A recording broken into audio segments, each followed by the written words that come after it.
Sup, chooms, how y'all living? Hope everything is Nova and you're all having a preem week. So on this channel, we've talked a lot about what a person should do if they wish to treat hair loss, but we haven't gone very much in depth as to why someone should treat hair loss. I'll admit, even sometimes I wonder what things would be like had I chosen a different path in my hair loss journey. Even though saving my hair is the course of action I find the most desirable, I know there are people who have chosen other ways to cope with their own hair loss situation.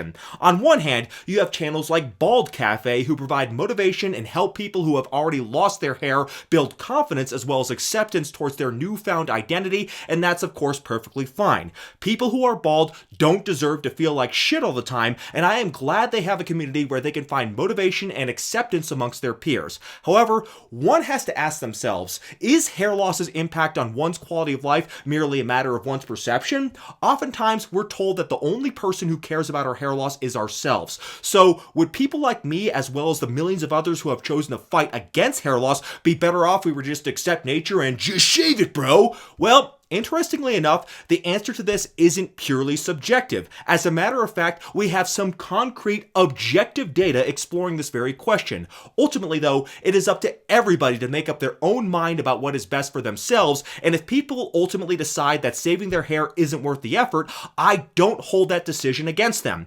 However, I do think it is important that people have a realistic idea of what the potential psychological and social impacts of hair loss actually are. It's easy for people like Joe Rogan to say hair loss isn't important because when you have wealth, fame, and status, it's probably easier to cope with a cosmetic defect like hair loss, but would things be as easy for Joe Rogan if he were just average Joe instead of Joe Rogan? Well, there's a bit of tribalism when it comes to this question of fighting hair loss versus accepting hair loss. Obviously, I am on the side of fighting hair loss, but my intention here isn't to start some hair loss culture war, but rather, I'd just like to look at some of the actual data on this subject so that whatever decision people decide to make in their hair loss journey, that they'll at least be aware of the actual objective data and not just make a decision based on the partisan politics behind hair loss. So there are actually a lot of articles about the effects of hair loss on one's quality of life, but sometimes it is very difficult to understand these articles because they use different questionnaires to assess quality of life with incomprehensible names like MHGQ or Hairdex or AAQLI, as you can see in this table.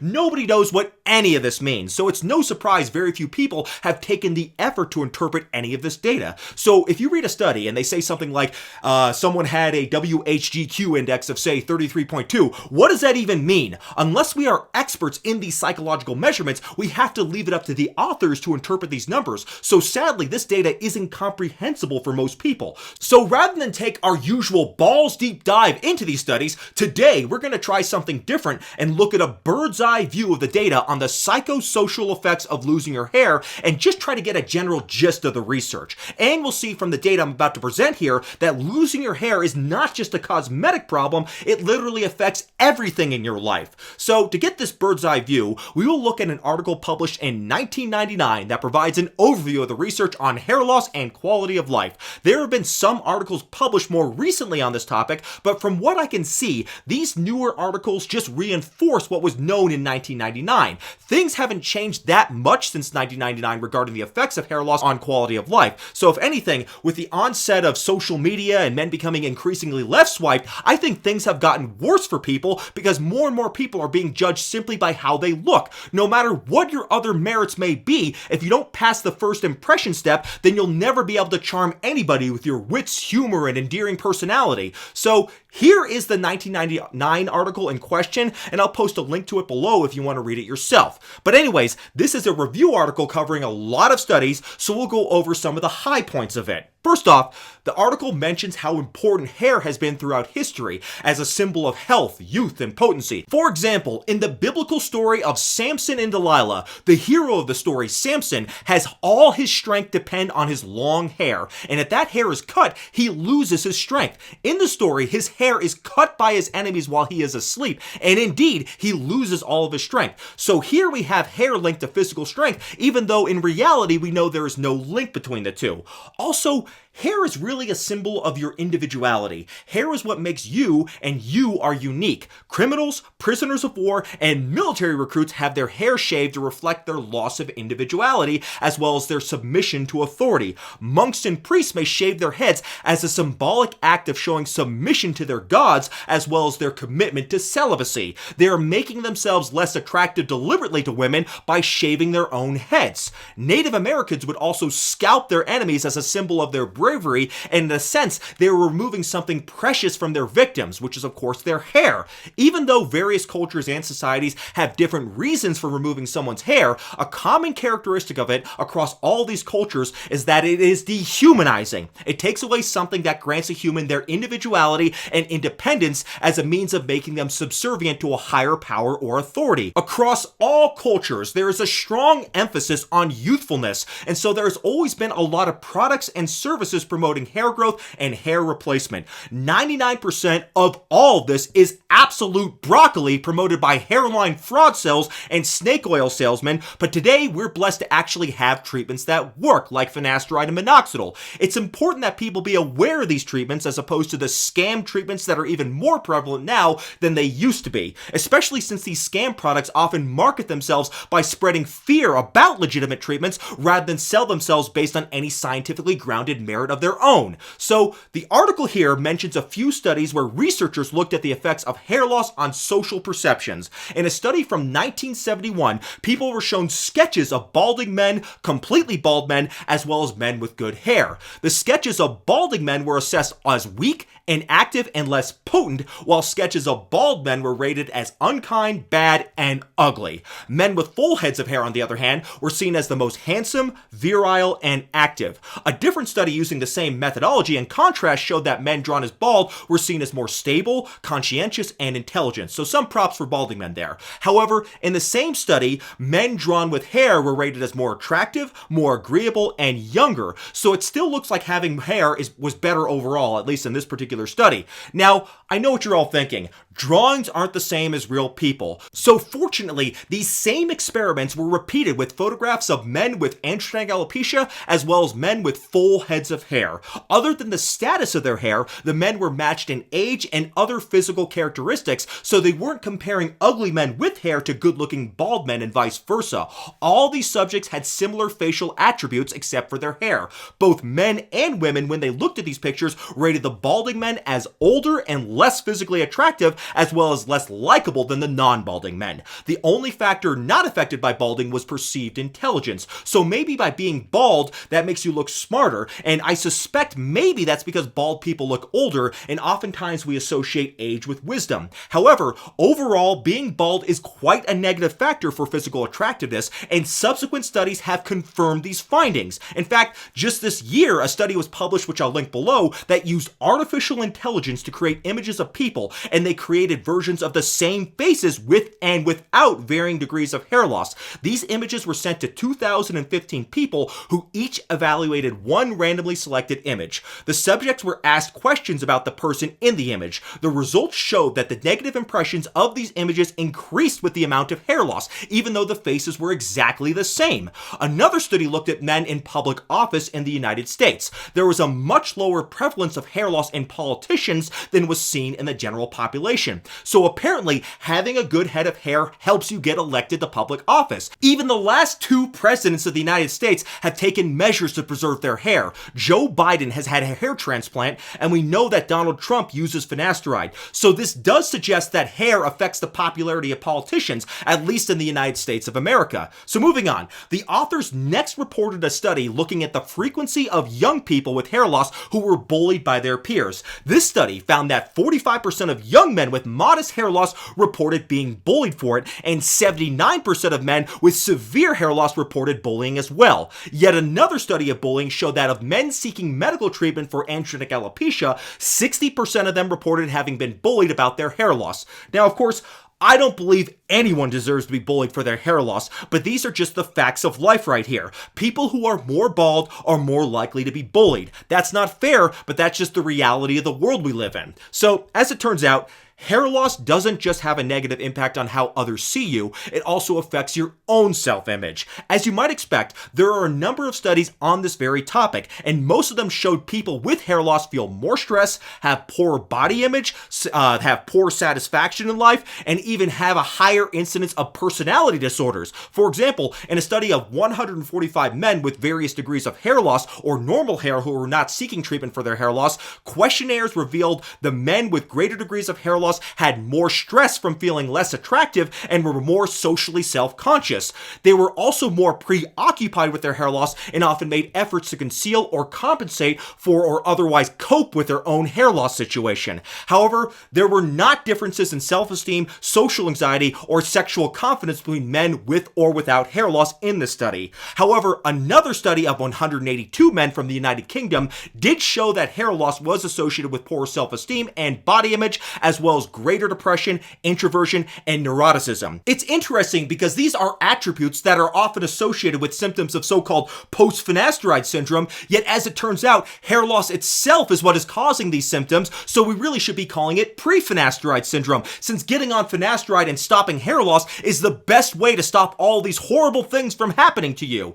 There have also been several studies comparing the effects of hair loss on men versus women. These studies show that hair loss is even more stressful for women than it is for men. For example, in a study of 60 men and 96 women seeking treatment for androgenetic alopecia, 52% of the women versus only 27% of the men rated their distress from their hair loss as, quote, very to extremely upsetting, unquote. Women with androgenetic alopecia had more of a negative body image, more social anxiety, poor self-esteem, and less life satisfaction compared to women with other dermatologic conditions. So as bad as hair loss is for men, at least it's a common condition and we're not surprised to see other bald men. But for women, it's really catastrophic, although fortunately, it is fully possible for women to stop their hair loss through conventional treatments like finasteride and minoxidil, and I have a couple of videos about that which I'll link below if you are a woman who is struggling with hair loss. So as I discussed earlier, hair loss has humorously become a bit of a culture war issue with some people who are really concerned about their hair loss, as well as some people who are part of the Just Shave It Bro Club who don't seem to care all that much. Well,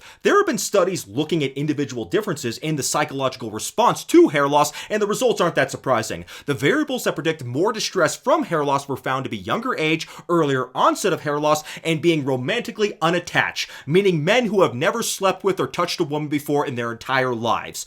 People who were more self-conscious and worried about their appearance in general were also most affected by their hair loss, as you might expect. So, the authors of this review article speculate that hair loss disrupts the body image that develops during childhood when nearly everyone has a full head of hair. In people who feel that their appearance is important to their self-worth, this disruption of body image accounts for the psychological impacts of hair loss, such as the loss of self-esteem. The study authors note that to overcome this loss of self-worth, people may develop coping mechanisms, such as styling their hair to conceal thinning areas, or using concealing products, or maybe they'll just wear caps and headwear to cover up their condition altogether. They also may avoid situations like getting their hair wet, staying out of windy areas, or maybe they'll avoid brightly lit rooms that may expose more of their scalp. Perhaps most commonly though, they may grow a beard to show off their masculinity. However, we see this so commonly with people trying to grow a beard to compensate for not being able to grow hair on their head that it just looks unoriginal, cliched, and generic, almost like their hair is growing upside down. At this point, I think you stand out more by being a clean-shaven bald person than a bald person with a beard, since that look is so stereotypical at this point.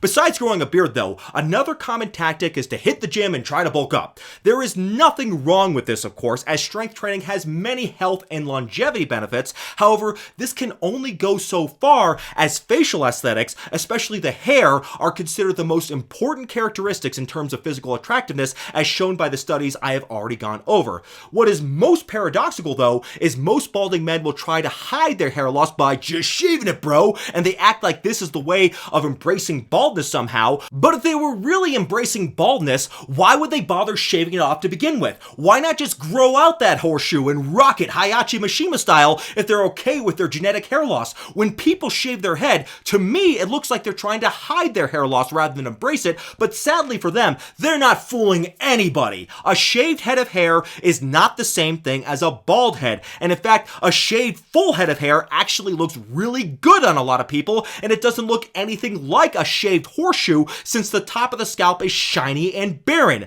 No doubt, there are some individuals who can look good in spite of being bald, but these men would still look better if they had full heads of hair, and these few outliers do not change the fact that some people who go bald are just going to end up looking like pathetic losers. Finally, this article looks at whether medical treatments that stop hair loss like finasteride and minoxidil can actually improve a person's self-esteem. The bottom line is that studies on minoxidil and finasteride showed improved psychological and self-image adjustments in drug-treated groups versus placebo, though it is common for patients to not be completely satisfied by their treatment, even when it is shown to be working using objective measurements like a phototrichogram. In fact, it is common in outcome studies for patients' self-assessment of their progress to be less favorable than the investigator's assessment. This probably depends on what patients' expectations are when they start the treatment. So if they expect to regrow all of their hair when they start finasteride, and instead the treatment just halts further hair loss, they are bound to be disappointed even though the treatment is working. So it's very important to have realistic expectations when starting therapy and realize that no matter what happens, you are still better off than you would be had you never started treatment to begin with. But again, despite the fact that some people are not the best judge of their own progress, it does appear that treating hair loss with pharmaceuticals doesn't just result in better objective outcomes in stopping hair loss, but it also improves the psychological well-being of people who are on treatment. This is no surprise because stopping hair loss, as I can personally attest to, feels great and is extremely empowering, especially in the face of all the misinformation out there about hair loss treatments that can make so many people feel weak and powerless. On the contrary, stopping hair loss is easy. It's just a matter of being proactive and not waiting until it's too late. So, what can we conclude from all this? Well, if you are a hair loss sufferer, the results of this review article are not that surprising. Hair loss can have a devastating impact on quality of life, and in some people, it can become a central focus of their life, in particular in people who are most concerned that their self-worth is tied up with their appearance. Even in those men who say that they don't care that much about their hair loss still results in tremendous stress and embarrassment.